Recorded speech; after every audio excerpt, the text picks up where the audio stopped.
Hello दोस्तों, स्वागत है आपका आपके अपने चैनल पर।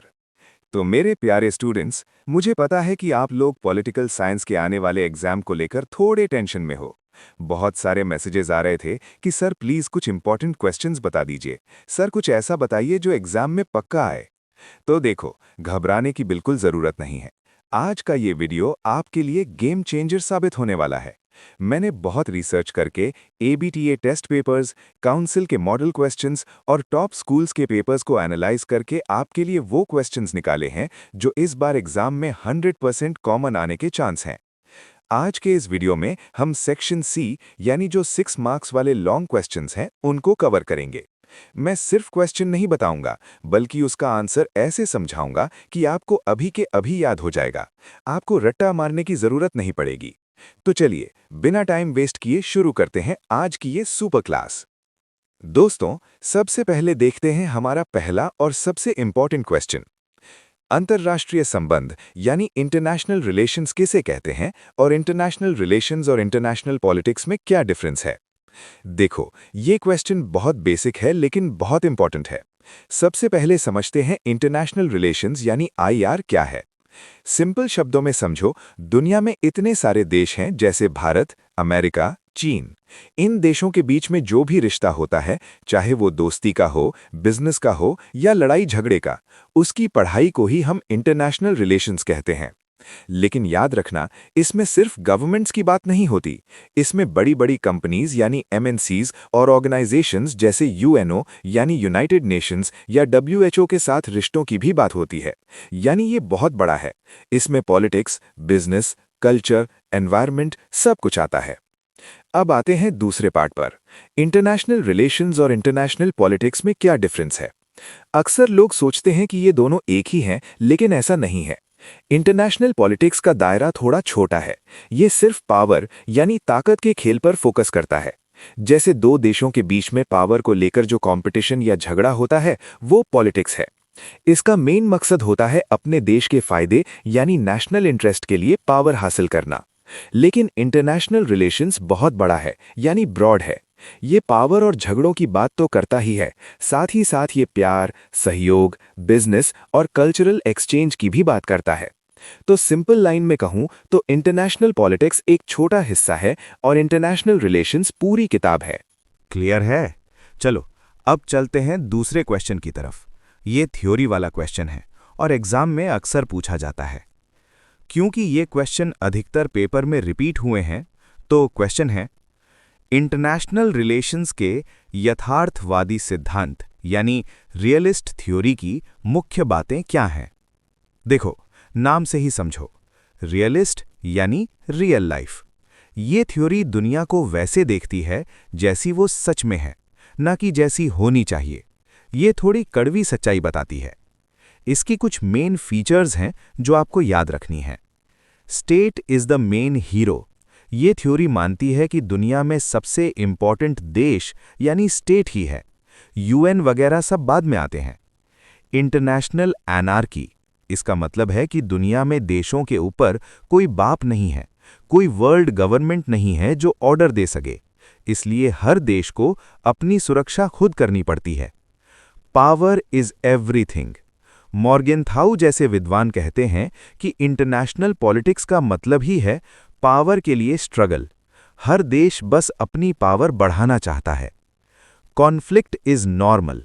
चूंकि हर कोई पावर के पीछे भाग रहा है, तो झगड़े और युद्ध होना नॉर्मल बात है। शांति सिर्फ एक सपना है। No ethics. ये थ्योरी मानती है कि देशों के आपसी रिश्तों में नैतिकता यानी एथिक्स या इमोशंस काम नहीं आते। जो देश के फायदे में है वही सही है। तो कुल मिलाकर रियलिस्ट थ्योरी कहती है, भैया दुनिया खराब है, अपनी लाठी मजबूत रखो तभी बच पाओगे। समझ गए? अब इसी का उल्टा देखते हैं, हमारा तीसरा क्वेश्चन। इंटरनेशनल रिलेशंस के उदारवादी सिद्धांत यानी लिबरल थ्योरी की मुख्य बातें क्या हैं? अगर रियलिस्ट थ्योरी निराशावादी यानी पेसिमिस्टिक थी, तो लिबरल थ्योरी एकदम पॉजिटिव यानी ऑप्टिमिस्टिक है। ये मानती है कि दुनिया इतनी भी बुरी नहीं है।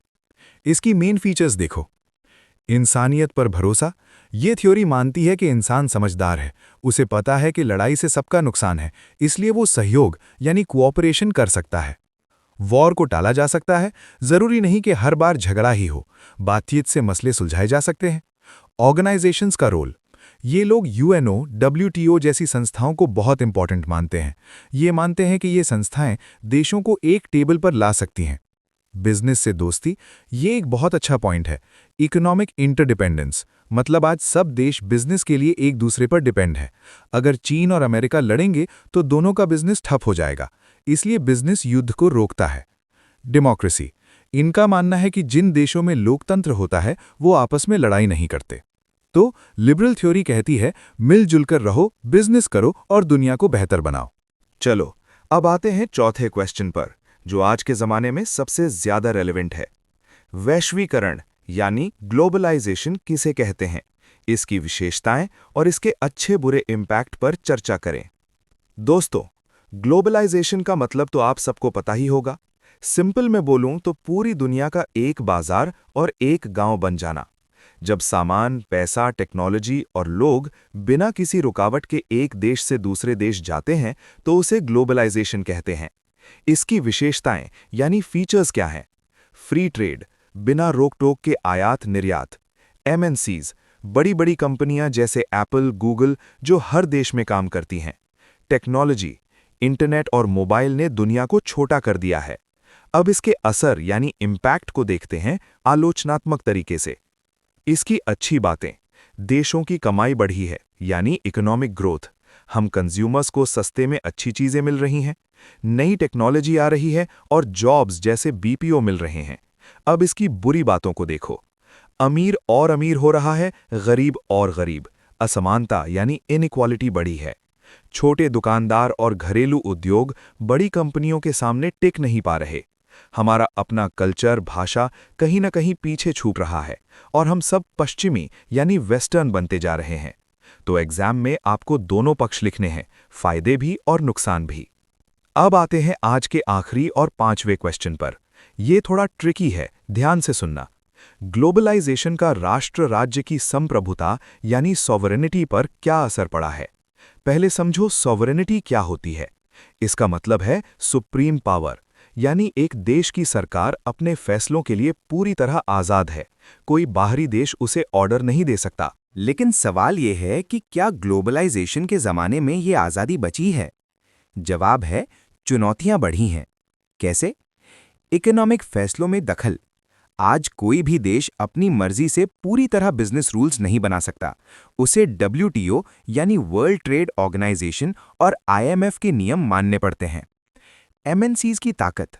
कई बार बड़ी कंपनियां इतनी पावरफुल होती हैं कि वो सरकारों पर दबाव डालती हैं कि टैक्स कम करो, नहीं तो हम फैक्ट्री दूसरे देश ले जाएंगे। सरकार को झुकना पड़ता है। Border control. इंटरनेट के जरिए इंफॉर्मेशन कहीं भी आ जा सकती है, सरकार उसे पूरी तरह नहीं रोक सकती। ग्लोबल प्रॉब्लम्स जैसे पोल्यूशन या आतंकवाद। कोई एक देश इसे अकेले नहीं सुलझा सकता, उसे दूसरों के साथ समझौता करना पड़ता है, जिससे उसकी मनमानी यानी सॉवरेनिटी कम होती है। तो क्या सॉवरेनिटी खत्म हो गई? नहीं, सरकार आज भी सबसे पावरफुल है। आर्मी उसी के पास है, बॉर्डर वही संभालती है। बस फर्क ये है कि अब सरकार अकेले राज यानी कंट्रोलर करने के बजाय मैनेजर यानी रेगुलेटर बन गई है। उसे दुनिया के साथ तालमेल बिठाकर चलना पड़ता है।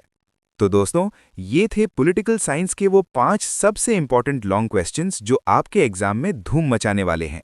अगर आपने ये वीडियो ध्यान से देखा है तो समझो 6 नंबर वाले सेक्शन का टेंशन खत्म। अभी ये सिर्फ लॉन्ग क्वेश्चंस थे। बहुत जल्द मैं 4 मार्क्स और 2 मार्क्स वाले क्वेश्चंस के लिए भी अलग से वीडियो लाऊंगा। ये स्क्रिप्ट मैंने बहुत मेहनत से आपके लिए तैयार की थी। अगर आपको ये वीडियो और मेरा समझाने का तरीका पसंद आया तो वीडियो को लाइक ज़रूर करना और अपने क्लास के दोस्तों के साथ शेयर कर दो यार, उनका भी भला हो जाए। और हाँ, चैनल को सब्सक्राइब करके बेल आइकन दबा लो ताकि अगली वीडियो मिस ना हो। मिलते हैं अगली क्लास में, तब तक के लिए मन लगाकर पढ़ाई करो। All the best. जय हिंद।